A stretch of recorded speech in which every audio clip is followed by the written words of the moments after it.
ভৌতিক রহস্য। আসুন গল্প বলি, রহস্য খুলি।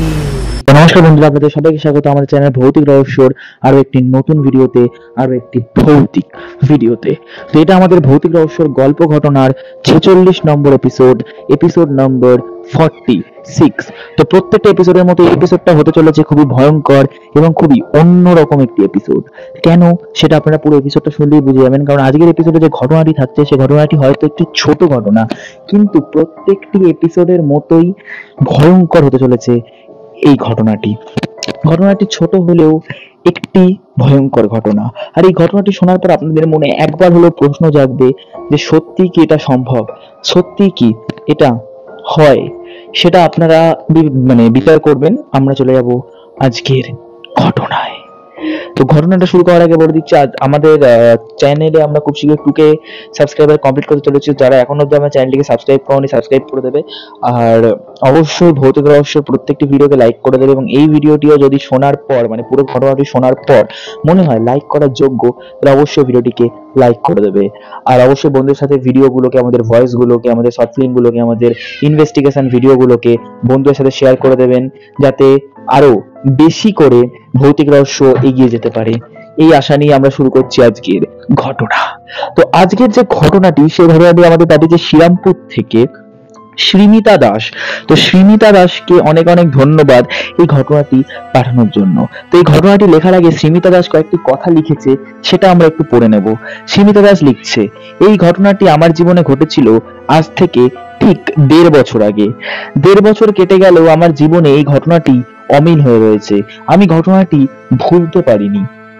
এই 1.5 বছরে অনেক কিছু পরিবর্তন হয়েছে, কিন্তু যেটা পরিবর্তন হয়নি সেটা হলো আমার মস্তিষ্কের থেকে ঘটনাটি সারা জীবনের মতো আমার মস্তিষ্কে আটকে গেছে। এই ঘটনাটি একটি খুবই ছোট এবং ক্ষুদ্র ঘটনা। এই ঘটনাটি আমার সাথে ঘটেছিল কয়েক মিনিটের মধ্যে, কিন্তু তারপরেও এই ঘটনাটি আমার মনে এক আলাদা রকম জায়গা করে রয়ে গেছে।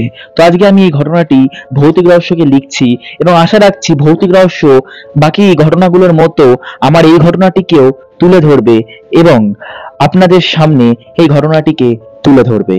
তো শুরু করছি আমার আজকের এই ঘটনা। তো এটা বলে শ্রীমিতা দাস নিজের ঘটনাটি লিখেছে। তো আমরা পড়বো শ্রীমিতা দাস কি লিখেছে। তো শ্রীমিতা দাস লিখছে, আজ থেকে 1.5 বছর আগে আমার সাথে এই ঘটনাটি ঘটেছিল। কি বার ছিল আমার ঠিক মনে পড়ে না, কিন্তু এটুকু মনে পড়ছে মাসটা ছিল মে মাস। মে মাসের দিন থেকে 4 তারিখ করে আমার সাথে এই ঘটনাটি ঘটেছিল। আজও এই ঘটনাটি আমি ভুলতে পারিনি। সেদিনটা ছিল একটুখানি মেঘলা মেঘলা, সকাল থেকেই বৃষ্টি হওয়ার সম্ভাবনা, আর সে বছর খুব গরম পড়েছিল। অনেকদিন ধরে আমরা বৃষ্টির আশা করছিলাম, কিন্তু সেদিনটা অনেকদিন পর সেদিন মেঘলা আকাশ দেখে আমি বেশ আনন্দিত হয়েছিলাম। সেদিনটা রোববার ছিল না, এটা আমার পরিষ্কার মনে আছে, কারণ বাকি দিনগুলোর মতো আমি সেদিন স্কুল গেছিলাম। সত্যি কথা বলতে সেদিন সকাল থেকে আমার স্কুল যাওয়ার একদম ইচ্ছে ছিল না। আমি পড়ি ক্লাস 8-এ। সেদিন সকাল থেকে আমার একদিন এক ফোঁটা স্কুল যাওয়ার ইচ্ছে ছিল না, কিন্তু আমার মা আর আমার বাবা আমাকে জোর করে স্কুলে যেতে বলে, আর আমি স্কুলে যাই। সত্যি কথা বলতে গেলে সেদিনটা আমার খারাপ কাটে না। স্কুলে অনেকগুলো স্যার বৃষ্টির কারণে আসে না, এবং আমরা বন্ধুরা মিলে প্রায় পুরো স্কুলেই গল্প করে কাটিয়ে দিই। বাড়ি যখন ফিরি ঘড়ির কাঁটায় প্রায় 4:45। তখনও আকাশ মেঘলা আর বৃষ্টি কিছুটা থেমেছে। বাড়ি ফিরতেই আমি মাকে বলি, মা আমার খিদে পেয়েছে, কিছু খেতে দাও। মা বলছে, দাঁড়া, ভাত আমি রেখে দিয়েছি, আমি ভাত তোকে মেখে নিয়ে আসছি, আমি খাইয়ে দেবো। আমি মাকে বললাম, আচ্ছা ঠিক আছে। এই করতে করতেই মা আমাকে ভাতও খাইয়ে দিল। কখন যে ঘড়ির কাঁটায় 6:30 7টা বেজে গেল বুঝতে পারলাম না। বাইরে অন্ধকার হয়ে এসেছে। অন্ধকার হয়ে এসেছে বলা ভুল হবে, অন্ধকারই হয়ে গেছে। ঠিক ওই মুহূর্তে এলো একটি ফোনটি গিয়ে আমি ধরলাম। বাবা কাজে বাইরে থাকে। বাবা খুব কম দিন বাড়িতে আসে, বলতে গেলে সপ্তাহে একবার বা কখনো কখনো মাসে 2-3 বার বাবা বাড়িতে থাকে। বাবা কাজের জন্য বেশিরভাগ সময়টাই কলকাতা থাকে। সেদিন বাবা ফোন করলো, ফোনটাকে আমি ধরলাম। আমি বললাম, হ্যাঁ বাবা বলো। তখন আমি বুঝতে পারলাম ওই পাশ থেকে যিনি কথা বলছেন তিনি আমার বাবা না। তিনি বললেন, হ্যালো। আমি তখন এই পাশ থেকে বললাম, হ্যাঁ কে? তখন উনি বললেন, আমি তোমার বাবার বন্ধু। মাকে একটু তাড়াতাড়ি ফোনটা দাও তো। আমি এটুকু বুঝতে পারলাম যে কিছু একটা হয়েছে, কারণ যিনি ফোন করেছিল তার গলাটা খুবই শুকনো মনে হলো। আমি মাকে তাড়াতাড়ি ডেকে বললাম, মা দেখো তো বাবার নাম্বার থেকে কোন একটা কাকু ফোন করেছে। মা ফোনটাকে ধরে হ্যালো বলল। ফোনটাকে ধরে হ্যালো বলার পরই যেন কয়েক মিনিটের মধ্যে মা নিস্তব্ধ হয়ে গেল, এবং মায়ের হাত থেকে ফোনটা পড়ে ফোনটা চুরচুর হয়ে গেল। আমি কিছুই বুঝতে পারলাম না। মাকে গিয়ে বলতে মা কাঁদতে কাঁদতে বসে পড়লো। আমি মাকে বললাম, মা কি হয়েছে? মা বলে উঠলো, তোর বাবার বিশাল অ্যাক্সিডেন্ট হয়েছে। আমি বললাম মানে? বলছে হ্যাঁ, রাস্তায় তোর বাবা গাড়ি নিয়ে বেরিয়েছিল একটা বন্ধুর বাইক নিয়ে, একটি পিছন থেকে লরি নাকি তোর বাবাকে মেরে দেয়, এবং তোর বাবা নাকি পাশে একটি জঙ্গল মতো ছিল সেখানে গিয়ে পড়ে, এবং তোর বাবাকে কয়েকটি লোক মিলে উদ্ধার করে, এবং তার মধ্যেই একটি লোক তোর বাবার ফোন থেকে আমাকে ফোন করে সবার উপরে আমার নাম্বারটা দেখতে পেয়ে। আমিও কি করব কিছু বুঝতে পারি না। আমি আর মা ওই মুহূর্তে বাড়িতে একা।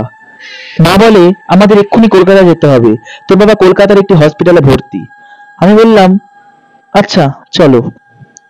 মা রেডি হয়ে গেল। মা রেডি হয়ে বেরোতে যাবে, ঠিক ওই মুহূর্তে বললো, বাবান। এলাম হ্যাঁ বলো। মা বললো, তুই না বাড়ি থাক। আমি বললাম কেন? বলছে না দেখ, আমি বাবার কাছে যাচ্ছি, বাড়িটা এরকম করে একা রেখে যাওয়াটা উচিত হবে না। তুই বাড়ি থাক, আমি কালকে সকালের মধ্যে ফিরবো, আর তুই তোর কাছে ফোনটা রেখে দে। আমার ফোনটা অবশ্য ভেঙে গেছে, কিন্তু আমি আশা করি ফোন আসবে। আমি যে কারোর একটা ফোন থেকে তোকে ফোন করে জানাবো বাবা কেমন আছে। আমি বললাম আচ্ছা মা, তাই হোক। মা বেরিয়ে গেল। ঘড়ির কাঁটায় প্রায় 8টা। কিন্তু মা বেরিয়ে যাওয়ার পরেই আমার সাথে যে ঘটনাটি ঘটলো সেটা আমি ভুলতে পারবো না। মা ঘর থেকে বেরিয়ে বোধহয় 10 মিনিটও হয়নি, আমি পরিষ্কার অনুভব করতে পারলাম ওপরের ঘর থেকে আমার বাবার আওয়াজ। আমার সেই বাবা, যে বাবা নাকি অ্যাক্সিডেন্ট হয়ে পড়ে রয়েছে হাসপাতালে। আমি প্রথমে ভাবলাম হয়তো বাবার কথা ভাবছি বলে আমার মনের ভুল, কিন্তু না, আরো একবার সেই আওয়াজ। বাবা আমায় ছোট ছোট বলে ডাকতো, সেই ছোট বলেই আমাকে আবার ডাকলো। আমি ভয়েতে উপরে গেলাম। উপরে গিয়ে দেখি ওপরে ঘরে যে দরজাটা, সেই দরজাটা ভেতর থেকে দেওয়া, কিন্তু ভেতরে কে? প্রচুর চেষ্টা করলো যে দরজাটা আমি খুলতে পারি না। তারপর আমি বাধ্য হয়ে নিচে নামতে থাকি। ঠিক ওই সময় আমি বুঝতে পারি ওপরের ঘরের দরজাটা যেন একা একা খুলে গেল। তারপর আমি ওপরে ধীরে ধীরে পায়ে গেলাম, গিয়ে দেখি ওপরে ঘরে লাইট নেভানো। যতই চেষ্টা করি ঘরের লাইট জ্বলছে না। হুট করে লাইট যেন জ্বলছে নিভছে, জ্বলছে নিভছে। ওই জ্বলছে নিভছের মধ্যে থেকে আমি পরিষ্কার বুঝতে পারছি আমাদের ওপরে ঘরে যে ফ্যানটায়, সেই ফ্যানটায় কেউ যেন একটা দাঁড়িয়ে রয়েছে, না ঝুলে নয়, কেউ যেন একটা ফ্যানটার নিচে খাটের উপর লম্বা হয়ে দাঁড়িয়ে রয়েছে, কিন্তু কে সেটা আমি বুঝতে পারলাম না। আমার মাথাটা কেমন ঘুরিয়ে উঠলো। ঠিক ঘুরিয়ে ওঠার মধ্যে আমি পরিষ্কার বুঝতে পারলাম না ঘরের লাইটটা জ্বলে উঠেছে, আর আমার সামনে যে লোকটি দাঁড়িয়ে রয়েছে সেটা আর কেউ নয়, সে আমার বাবা। তার লাল লাল চোখ, তার চোখগুলো যেন কালো হয়ে ভেতরে ঢুকে গেছে। সে যেন হাত বাড়িয়ে আমায় ডাকছে আর বলছে, ছোটু আয়, আমার সাথে যাবি চল। আমি কিছুই বুঝতে পারি না, আমি অজ্ঞান হয়ে যাই। যখন আমার জ্ঞান ফেরে আমি দেখি আমি উপরের ঘরেই পড়ে রয়েছি, আর সকালে তখন ঘড়ির কাঁটায় 7টা। আমি ফোনটা নিয়ে এসে দেখি প্রায় 30 বারের ওপর আমার মা আমায় মিস কল মেরেছে বাবার ফোন থেকে। যখন আমি ফোন করি, আমি যে খবরটা পাই আমি নিস্তব্ধ হয়ে যাই। শুনতে পাই মা এখান থেকে বেরোনোর 10 মিনিটের মধ্যেই নাকি বাবার মৃত্যু ঘটে। মা ওখানে গিয়ে দেখে বাবা মারা গেছে। তার মানে আমি যেগুলো দেখছিলাম ওগুলো কি সত্যি? বাবা কি মারা যাওয়ার পর কোনো এক আত্মা অথবা কোনো এক রূপে আমার কাছে এসেছিলেন? আমি প্রথমে মাকে কিছুই বলি না, কারণ মা কষ্টে ছিল, আমিও। তারপর প্রায় 1 মাস কেটে যাওয়ার পরে মাকে একদিন সব ঘটনা খুলে বলি। মা সমস্ত কিছু বিশ্বাসও করে, এবং মা বাড়িতে একটি পুজোর ব্যবস্থা করে। বাড়িতে একটি পুজো দেওয়ার পর যে তান্ত্রিক বাড়িতে আছে সে বলে যে আমার বাবা আমাকে নাকি খুব ভালোবাসতো, তাই মারা যাওয়ার পরে আমাকে একবার দেখার ইচ্ছে ছিল, তাই আমাকে দেখে তার আত্মা শান্তি পেয়েছে, আর ভয়ের কোনো কারণ নেই। তাও বাবার একটি যজ্ঞ হয় এবং পুরোহিত বলে আর কোনো ভয়ের কারণ নেই, তোমার বাবার আত্মা শান্তি পেয়ে গেছে। তারপর থেকে আজ প্রায় 1.5 বছরের কাছাকাছি কেটে গেল, এখনো আমার সাথে আর কোনো ভৌতিক ঘটনা ঘটেনি। আমি এটুকু আশা করবো আমার বাবা যেখানেই থাকে যেন ভালো থাকে। এই ছিল ঘটনা। তো আজকের ঘটনাটি আপনাদের কেমন লাগলো অবশ্যই আমাদের কমেন্ট করে জানাবেন, আর অবশ্যই ভিডিওটি যদি পছন্দ হয়ে থাকে লাইক করে দেবেন, আর অবশ্যই কমেন্ট করে জানাবেন যে এটাও কি সম্ভব, এরকম কিছু কি আপনাদের সাথে কখনো ঘটেছে, যদি ঘটে থাকে অবশ্যই আমাদেরকে জানাবেন। আমাদের কিভাবে জানাবেন সেটা নিশ্চয়ই আলাদা করে বলতে হবে না, ডেসক্রিপশনে দেখবেন একটি লিংক পেয়ে যাবেন আমাদের হোয়াটসঅ্যাপ গ্রুপের, তাই সেখান থেকে আমাদের হোয়াটসঅ্যাপ গ্রুপে জয়েন হয়ে যাবেন। ওখানে আমরা প্রত্যেকে রয়েছে, আমাদের প্রত্যেকটি চ্যানেল মেম্বার সেই হোয়াটসঅ্যাপ গ্রুপে রয়েছে।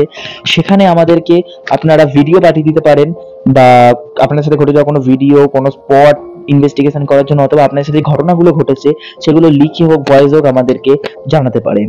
তো দেখা হবে পরবর্তী ভিডিওতে। তো আরেকটি কথা, আমাদের নেক্সট যে এপিসোডটা আসবে 47 নম্বর এপিসোড, সেই এপিসোডটা অবশ্যই দেখবেন, মানে 47 নম্বর এপিসোডে যে ঘটনাটি রয়েছে সেটি একটি খুবই ভয়ঙ্কর ঘটনা। কি ঘটনা সেটা জানার জন্য আমাদেরকে আমাদের চ্যানেলের সাথে থাকতে হবে। তো দেখা হচ্ছে 47 নম্বর এপিসোড নিয়ে। ভালো থাকবেন, সুস্থ থাকবেন, সাবধানে থাকবেন, সতর্ক থাকবেন। বিদায়, শুভরাত্রি।